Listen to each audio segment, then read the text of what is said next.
Waalaikumsalam, berjumpa kembali bersama saya Wong Ganteng Sak Donya. Mohon untuk tidak menyebutkan nama dan identitas Anda dan siapapun karena percakapan ini akan saya naikkan dalam konten YouTube. Bagaimana saya membantingnya, Mbak? Membantunya. Salah ngomong. Gimana, Mbak? Ya, teman-teman tutut karena sinyal lagi mumet. Gara-gara gimana? Sinyalnya mumet ya? Nah, sinyalnya mumet ya kayak gini. Namanya juga sinyal, butuh bantuan atau butuh subsidi. Jadi saya juga tidak paham ada apa yang terjadi. Yang jelas ini negara plus, saya berada plus 852, yang nelpon plus 62 ini. Jangan marah ya, karena kemarin ada info bahwa towernya BTS ternyata belum dibangun sama pengembangnya. Berita. Nah. Assalamualaikum. Maaf, sinyalnya jelek. Ya makanya cari sinyal yang bagus, Mbak. Kalau perlu di bawah tower atau dikasih wajan atau dikasih panci supaya sinyalnya nggak kabur-kabur. Ini tak piring-piringnya wajane. Oh iya, biar nggak kabur sinyalnya, di kerangkeng, Mbak. Gimana nih? Iya, dijirat sisan. Betul. Yakin? Iya. Wis sampean ngomong, Mbak. Sampean ngomong tak dengerin. Gimana? Ya, begini kan ceritanya begini. Waktu dulu awal-awal saya ke luar negeri itu kan otomatis dulu kalau belum cukup umur kan nggak boleh. Saya tahu itu waktu udah masuk PT zaman dulu 2007 itu kan belum ada PT-PT di desa. Nah, istilahnya saya ikut sponsor itu masuk PT ke kota di Jakarta itu. Nah, terus waktu di PT itu kan otomatis umur saya belum cukup, masih 19. Terus mungkin dituakne pira 3 tahun atau berapa tahun gitu. Nah, itu pun saya proses ke Malaysia 2007 sampai 2013. Saya baru pulang ke Indonesia. Nah, setelah pulang ke Indonesia saya cuma istirahat di rumah itu beberapa bulan aja. 2014 kalau nggak salah itu saya minat lagi ke luar negeri tapi nggak ke Malaysia, ke Hong Kong. Itu baru mau masuk PT lagi kan otomatis itu kan baru. Nah, saya nyerahin ke PT kan otomatis data-data semua asli. Nah, tapi kenapa saya nggak maksudnya itu kenapa yang PT itu kok masih saya baru mau masuk ke Hong Kong kok kenapa masih tetap itu bikin paspor atau apa tuh data yang lama gitu. Saya tuh nggak paham. Padahal intinya kan yang saya kasih itu semua ijazah, itu kakak, KTP, itu semua kan domisili asli, umur asli, udah berumur kan otomatis bisa gitu. Nah, saya kan nggak tahu kan orang namanya saya ikut sponsor, ikut PT ya manut aja gitu kan. Kalau udah dituain yang dulu kan saya nggak tahu. Otomatis kalau saya tahu pun nggak boleh lah gitu. Kalau misalkan suatu saat saya mau datang ke negeri yang sama bekerja itu disusah-susah gitu. Nah, setelah itu saya pulang, udah 2 tahun kerja di Hong Kong, saya pulang ke Indonesia 2015 kalau nggak salah 2016 lah 2016. Nah, saya masuk lagi ke PT tapi lain PT. Nah, dengan berkat yang sama asli, tapi PT itu pun orang namanya ke Hong Kong pertama itu buat juga data yang lama ya, PT itu juga mengikuti data yang lama itu masih bisa. Nah, terakhir saya pulang itu 2018 kemarin dari Hong Kong itu. Nah, mungkin saya kan belum tahu akan maksudnya ada peraturan lain atau gimana gitu, saya nggak paham itulah urusan PT. Nah, maksud saya kan nggak dipikir gitu loh. Nah, udah kayak gitu, iya nanti saya udah kayak gitu, kemarin saya minat masuk lagi ke PT nih, karena anak saya kan otomatis udah besar. Nah, saya minat mau kerja lagi ke Hong Kong lagi, saya masuk lagi PT yang sama yang dulu saya masuk kedua kali itu di situ.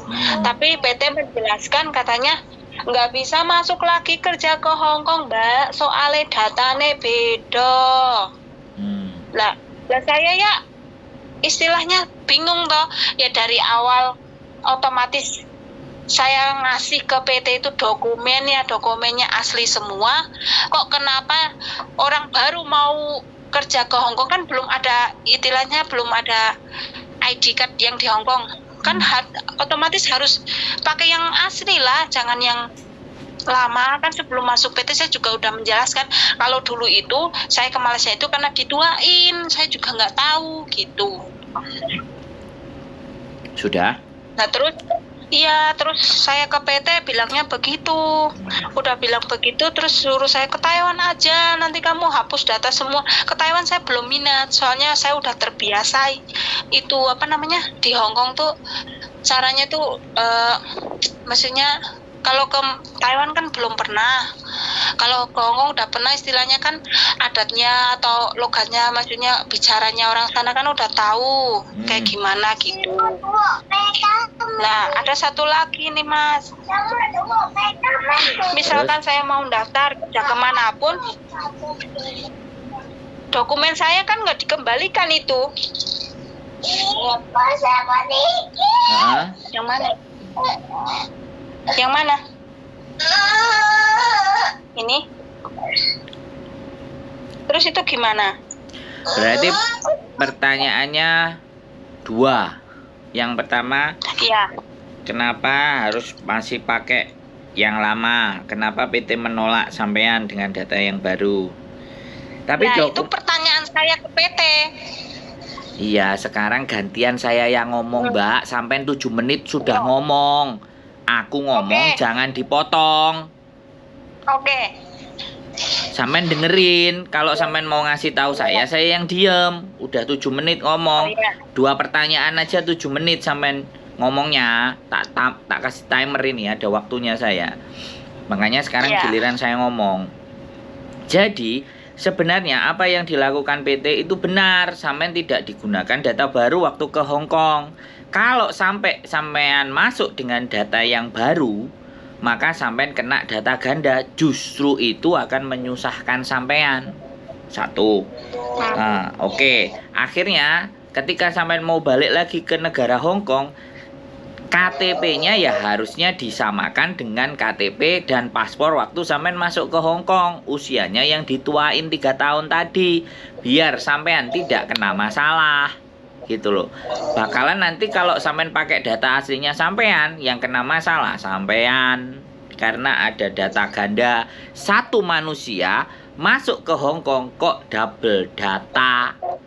Bisa dipahami nggak? Nah, makanya dan sekarang PT itu tidak berani karena PT itu tidak ada. Sekali lagi, kalau sampean diprosesin dengan data yang berbeda, otomatis biayanya kan nambah. Nah, pada saat biaya nambah, apakah itu sampean setuju? Atau PT-nya memang takut atau aras-arasen untuk proses yang beda data?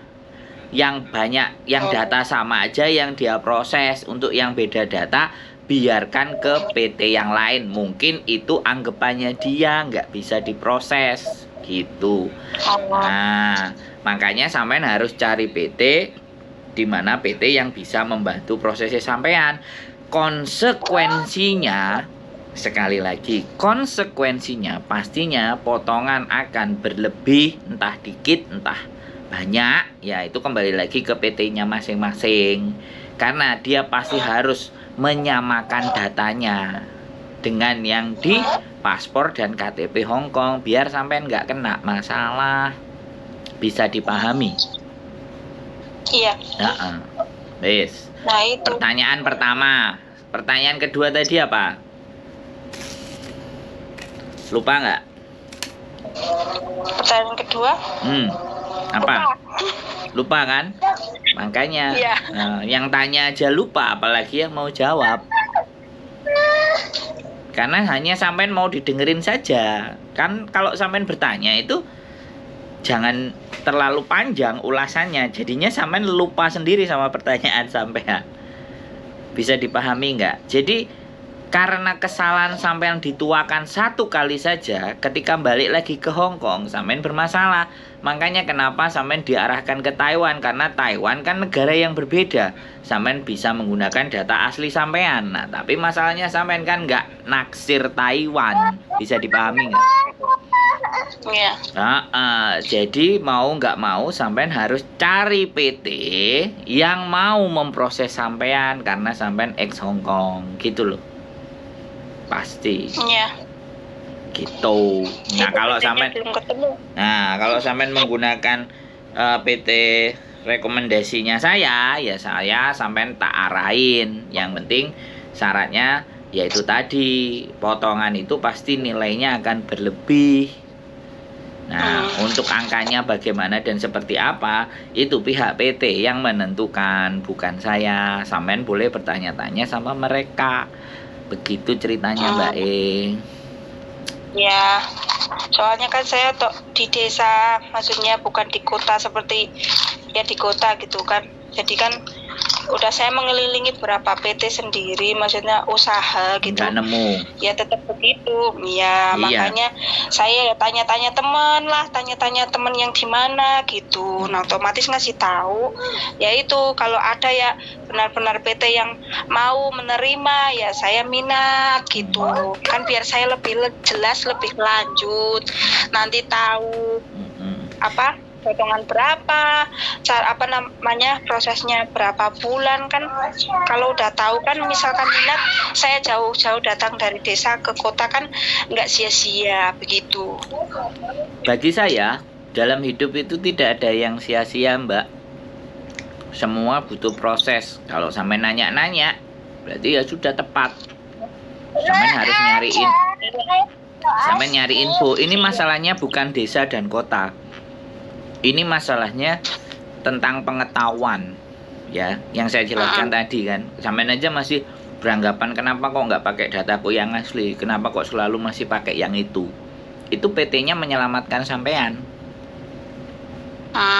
gitu loh. Tapi kalau toh pun seandainya sampean masuk dengan data asli sampean, nanti di Hongkongnya sampean kena data ganda. Nah, data ganda itu bisa dimungkinkan untuk tetap stay, tinggal dan mengaku, ya memang saya yang keliru, saya yang salah, ya bisa dikeluarin lagi ke tempat majikan. Tapi bisa juga masuk penjara karena data yang tidak sama dan kita tidak mengakuinya. Makanya lebih baik diatur yang supaya bisa aja kan, kayak gitu loh. Ya, makanya cari PT yang memang benar-benar PT-nya mau membantu kan gitu. Kadang-kadang anak-anak itu begini, Mbak. Kadang data semuanya beda. Ya terus kita bantu. Setelah kita bantu itu ada. Kok begitu udah nyampe di Hongkong, begitu tahu potongannya menjelang berangkat langsung rasa, wah gitu. Kok gede banget gitu kan. Nah, itu kadang sering terjadi. Itu kan artinya nggak fair. Kalau memang dia salah data, harus diakui dong salah data. Harusnya diperbaiki. Kayak sampean tadi kan, dataku yang dulu salah, sampai sekarang aku tetap salah, aku pingin yang benar. Padahal mereka tidak mau menyelamatkan sampean, gitu loh. Jadi makanya kalau sekarang kuncinya udah, saya nggak mau panjang-panjang lagi berbicara. Kalau sampean yakin dan percaya saya yang bantu proses sampean, ya silahkan kirim KTP Indonesia sama KTP Hongkong. Nanti biar pihak PT bertanya menelpon sampean untuk biodata, dan sampean ngobrol sama mereka. Kalau cocok ya silahkan lanjut, kalau nggak cocok ya nggak apa-apa. Yang penting jangan sampean bilang lanjut di tengah jalan sampean mundur. Itu yang bikin para PT-PT itu kadang-kadang males. Bisa dipahami nggak? Iya, paham. Jadi kasihan juga lah ya. Nah, sekarang ada lagi yang butuh sampean tanyakan lagi kira-kira? Ada yang saya nggak paham tuh, misal ganda data itu maksudnya walaupun belum pernah ke negeri itu satu kali pun tetap ini kelihatan gitu maksudnya. Nah, Yang saya maksud data ganda kan sampean sudah masuk ke Hong Kong. Hah? Dengan data yang dituakan. Bener nggak sama yang ngomong? Iya, itu pas awalnya dulu baru pertama mau daftar ke Hongkong kerja itu saya bilang ke PT kalau ini dokumen asli saya belum pernah ke Hongkong karena dulu saya ke Malaysia itu dituain saya nggak tahu gitu. Nah, karena kesalahannya sampean di Malaysia dituain, giliran di Hongkong sampean nggak pakai data asli sampean. Iya. Ya kan? Jadi data masuk ke Hongkong kan ya data yang dituain itu toh. Artinya kalau sekarang mau balik ke sana ya data yang sama itu juga supaya sampean nggak kena masalah gitu loh Mbak. Bisa dipahami nggak? Karena kalau sampean nanti pakai data sampean yang baru yang sesuai dengan umurnya sampean sekarang kan dituakan itu tahunnya kan pasti lebih muda. Lah giliran sampean nanti ke Hongkong bikin KTP cap jarinya sampean itu keluar data sampean yang lama. Itu sampean kena data ganda namanya. Bisa dipahami. Lemeng ah. Ngomeng iki ngomeng. Nah, begitu Mbak. Ya Hongkong ya. Kalau ex Hongkong bahasa Kantonis pasti bisa. Kan kayak gitu toh Mbak. Bisa dipahami. Terus terus saya bilang lagi kalau sampean mau proses dari Indonesia, orang-orang yang berproses dari Indonesia itu kebanyakan dapat majikan di Hongkongnya Mafan. Ya, Mafan. Jadi jangan sekali lagi saya positif aja sampean ex Hongkong, tapi saya menceritakan hal yang buruk karena saya bukan PL dan saya bukan sponsor. Ya kan, kalau PL sponsor ngomongnya baik-baik supaya dapat. Kalau saya enggak, saya YouTuber.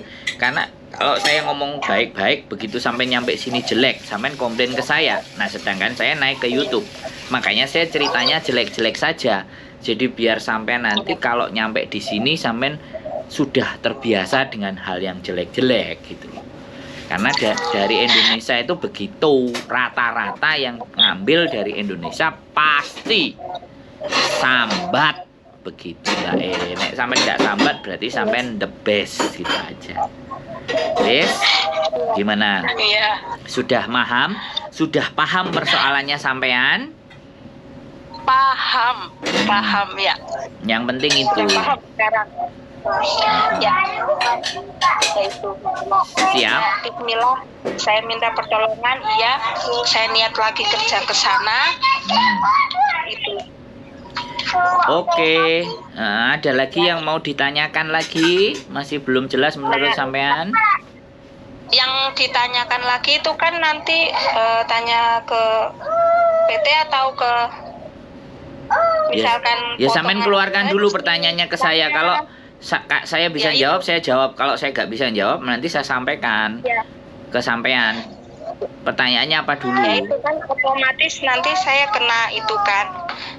Soalnya karena beda data, otomatis potongan kan lebih banyak. Kan saya pengen tahu masih sisa berapa dan berapa bulan. Terus prosesnya berapa bulan terbang begitu. Ya itu oke, saya jawab. Itu nanti yang jawab PT. Tapi saya kasih kisaran aja. Saya kasih ring itu atas dan bawah, batas bawah, batas atas kayak gitu ya. Sekali lagi omongan saya itu nggak selalu pasti dan nggak selalu benar. Saya ngomong dulu kayak gitu biar sampai nanti tidak bingung dan khawatir. Biasanya kalau yang data tidak ada masalah itu di 2000 ada 2006, 2004 selama 6 bulan.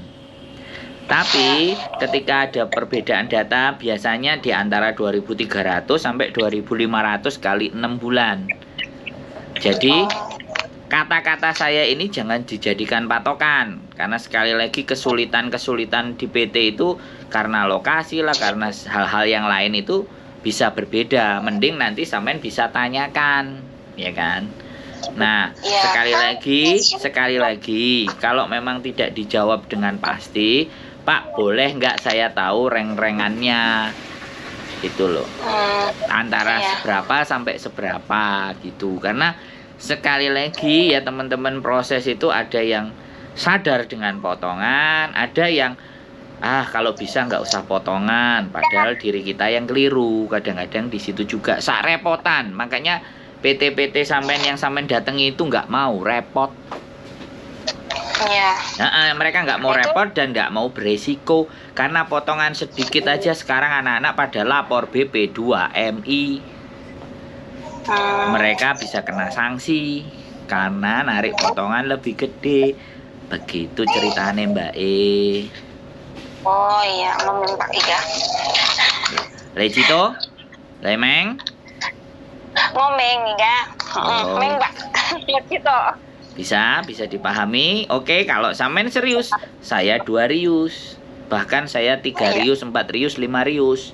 Tapi terkadang Oke. dibalik orang yang serius, kadang-kadang dari 10 pasti ada 2 atau 3 yang meleset. Itu udah biasa.